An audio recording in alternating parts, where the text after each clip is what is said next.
One thing I realised early on was that headshots for an actor are incredibly important to their career. And as a consequence, I also realised that most actors are going to walk through the door feeling fairly nervous, as I would if I was getting my picture taken a few hundred times in a session. So I try to put people at ease as much as possible. That I see as being the major part of my job.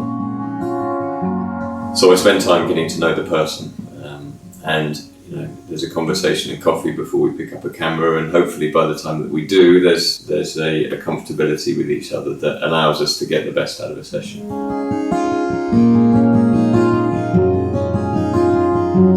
And what I started to do when I got into headshot photography, it was to study light, to study people's faces when I was sitting opposite them in cafes or in parks or whatever, and I'd look at the light, and when the light was particularly beautiful, I'd note where the light was coming from. Sometimes it would be directly from the sun with a bit of backlight reflecting off a window pane or whatever. And I guess that's the job of the photographer. You start noticing light and you try to replicate that in the studio. And a good photograph, and particularly a good portrait, is always a beautifully lit one, and that's what it's about for me.